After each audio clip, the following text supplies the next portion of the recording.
عبداللہ ابن عباس کو کہ مجھ کو فوراً روانہ ہی ہونا چاہیے۔ حضرت عبداللہ ابن عباس نے کہا کہ اچھا اگر تم میرا کہنا نہیں مانتے تو کم از کم عورتوں اور بچوں کو ساتھ نہ لے جاؤ، کیونکہ کوفہ والوں کا کوئی اعتبار نہیں۔ یہ بار بار عبداللہ ابن عباس بھی ان کو کہہ رہے ہیں، اور یہ بار بار تلقین ان کو عبداللہ ابن عمر نے بھی کہا، لیکن جو لکھا ہوتا ہے اس میں ہونا ہی ہے۔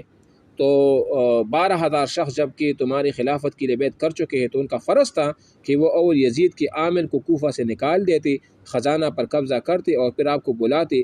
لیکن موجودہ صورت میں تو یہ معلوم ہوتا ہے کہ یزید کے عامل یعنی کوفہ کے حاکم کے خلاف وہ کچھ نہیں کر سکتے، جبکہ ان کے پاس خزانہ بھی نہیں اور عامل کو نکال دینے کی جرت بھی نہیں۔ تو یقیناً کوفہ کا عامل ان کے خوف دلا کر، لالچ دے کر اپنے حسب منشا جب چاہے گا استعمال کر سکے گا۔ یہ دیکھو کتنی زبردست بات کی ہے کہ ہونا تو یہ چاہیے تھا کہ اگر 12,000 یا 18,000 لوگ وہاں جمع ہوئے تھے تو ہونا تو یہ چاہیے تھا نا کہ کوفہ کا جو والد تھا ان کو گرفتار کرے اور سرکاری خزانے پر کیا کرے، وہ قبضہ کرے، اور اس کے بعد آپ کو کہہ دے کہ آ جاؤ، آپ کے سامنے رستہ ہموار کیا گیا ہے ہم نے، اور آپ آ جائے اور ہم آپ کے ہاتھ پر بیعت کریں گے۔ لیکن انہوں نے تو ایسا بھی نہیں کیا۔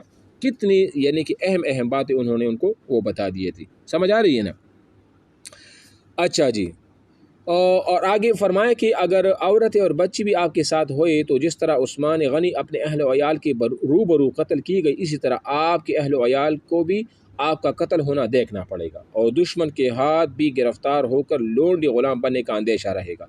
جب حسین رضی اللہ تعالیٰ نے عبداللہ ابن عباس کی اس بات کو بھی نہ مانا تو انہوں نے کہا کہ اگر امارت و خلافت کا ایسا ہی شوق ہے تو آپ اول یمن کے ملک میں چلے جائے، وہاں آپ کی بہت سے ہمدرد بھی موجود ہیں، وہاں پہاڑی سلسلہ بھی حفاظت کے لیے خوب کام آ سکتا ہے، حجاز کی حکومت بھی اگر آپ چاہیں تو بڑی آسانی سے آپ کو مل سکتی ہے۔ آخر عبداللہ ابن عباس مجبور ہو کر رہ گئے اور حضرت حسین رضی اللہ تعالیٰ نے اس کے مشورے کو بھی نہ مانا۔ اس کے بعد عبداللہ ابن زبیر آئے اور انہوں نے حسین سے کہا کہ آپ ہرگز کوفہ کا عزم نہ فرمائے۔ آپ کی روانگی کے عزم کا حال جب مکہ میں مشہور ہوا تو بعض شخصوں سے یہ بھی سن رہا ہوں کہ عبداللہ بن زبیر اب حسین بن علی کے چلے جانے سے بہت خوش ہوگا، کیونکہ مکہ میں ان کا کوئی رقیب باقی نہ رہے گا۔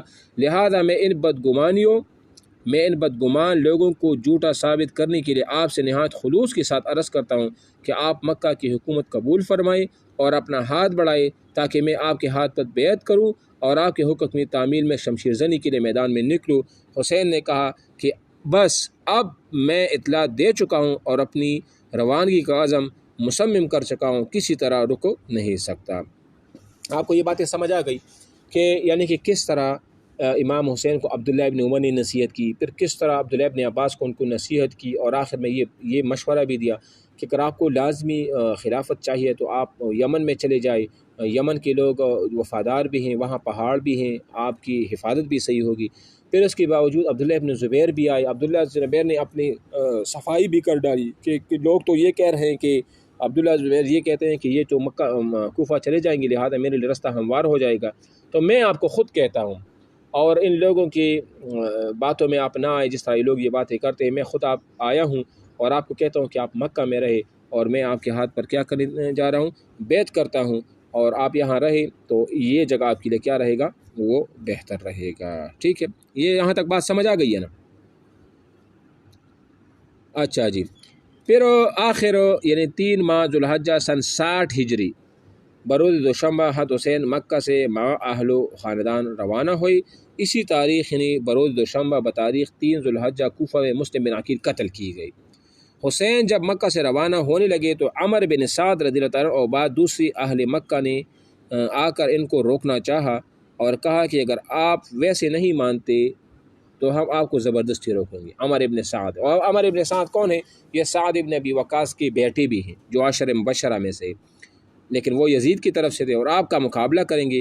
حسین تعالیٰ نے کہا کہ جو کچھ تم سے ہو سکے کر گزرو اور لڑائی کا ارمان بھی نکال لو۔ یہ سن کر سب لوگ ان کے سامنے سے ہٹ گئی اور روانہ ہوئے۔ رخصت کرتے وقت عبداللہ ابن عباس نے کہا کہ میں اس وقت تمہاری اونٹ کی آگے لیٹ جاتا کہ وہ مجھ کو بغیر کچلے ہوئے آگے نہ بڑھ سکے گا، لیکن میں جانتا ہوں کہ تم پھر بھی نہ روکو گے اور عزیمت کوفہ سے باز نہ رہو گے۔ آخر آپ مکہ سے روانہ ہوئے۔ مقام تنعیم میں ایک قافلہ ملا جو یزید کے پاس عامل یمن کی طرف سے تحائف لے جا رہا تھا۔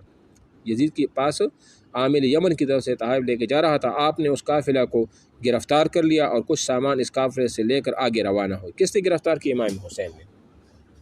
مکہ اور کوفہ کے درمیان مقام صفاح میں عربی کے مشہور شاعر فرزدق سے آپ کی ملاقات ہوئی۔ یہ بات میں نے پہلے بھی آپ کو بتائی تھی کہ فرزدق سے ان کی ملاقات بھی جو ہے نا وہ ہوئی تھی، ٹھیک ہے۔ تو کوفہ سے آ رہا تھا فرزدق، جب کوفہ سے چلا تھا تو اس وقت تک عبید اللہ بن زیاد کوفہ میں داخل نہ ہوا تھا۔ حسین نے فرزدق سے کوفہ اور کوفیوں کا حال پوچھا تو اس نے کہا کہ اہل کوفہ تو آپ کے ساتھ ہیں لیکن ان کی تلواریں آپ کی حمایت میں علم نہیں ہو سکتی۔ کچھ دور آگے بڑھے تھے کہ عبداللہ بن جعفر کا خط جو انہوں نے مدینے سے اپنے بیٹوں عون اور محمد کے ہاتھ روانہ کر لیا تھا پہنچا۔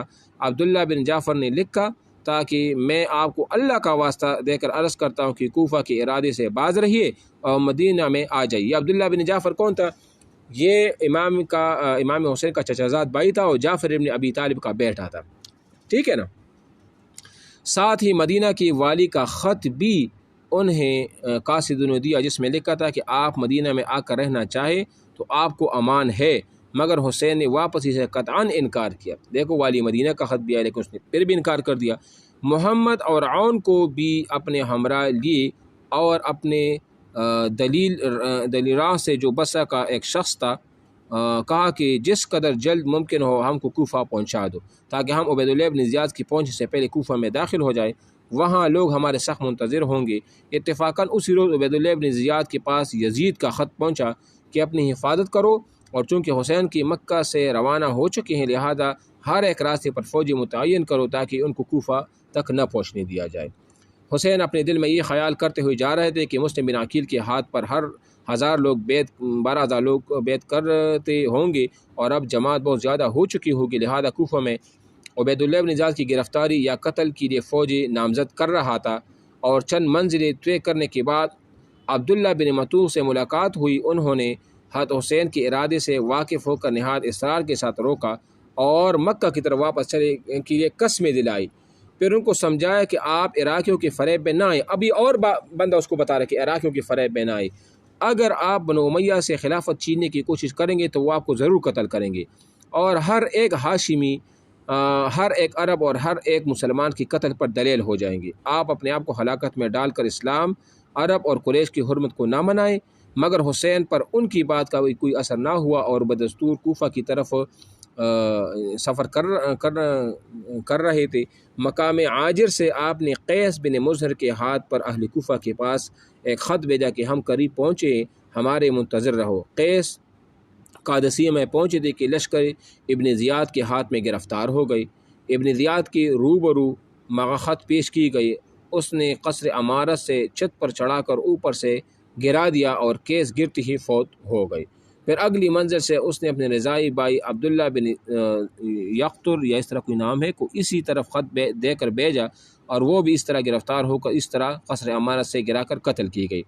یہ قافلہ جب مقام ثعلبہ میں پہنچا تو معلوم ہوا کہ مسلم بن عقیل کوفہ میں قتل کر دی گئی، اور اب کوئی بھی جو ہے نا متنفذ کوفہ میں حسین کا حمایتی نہیں ہے۔ اس خبر کے سننے سے تمام قافلہ پر مایوسی چھا گئی اور واپسی کا ارادہ ہوا، کیونکہ کوفہ کی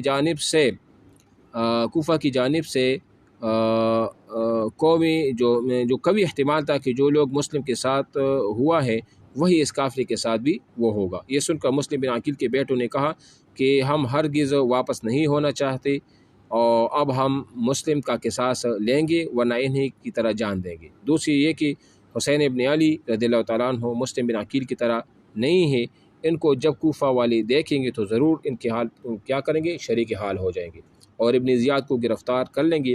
اس قافلے میں کئی سو آدمی شامل تھے اور راستے میں لوگ شامل ہو کر ان کی تعداد بڑھا رہے تھے، لیکن ثعلبیہ میں اس خبر کو سن کر جب قافلہ آگے بڑھا تو دوسرے قبائل کے لوگ بتدریج جدا ہونے لگے، کیونکہ جب ان کو پتہ چل گیا کہ کوفہ والوں نے غداری شروع کی ہے، یہاں تک کہ خاص اپنے خاندان اور قبیلے کے لوگ باقی رہ گئے جن کی تعداد 70 کے قریب بیان کی جاتی ہے، بعض روایتوں میں 250 کے قریب بھی بیان کی گئی ہے۔ یعنی کہ خلاصہ اس کا یہ ہوا کہ امام حسین جب وہاں جا رہے تھے ان کو خطوط اور مسلم بن عقیل کو بھیجا، ان کو یہ پتہ بھی نہیں تھا کہ ادھر کیا ہو رہا ہے، ادھر عبداللہ ابن عمر بھی ان کو منع کیا، عبداللہ ابن عباس بھی آ کے ان کو منتیں کرنے لگے، اور بھی جو ہے نا لوگ ان کو منت کرنے لگے۔ عبداللہ بن زبیر بھی آ گیا، کہا کہ ہم آپ کے ہاتھ پر بیعت کرتے ہیں، آپ مکہ میں رہے، لیکن انہیں کسی کی بات وہ نہیں مانی۔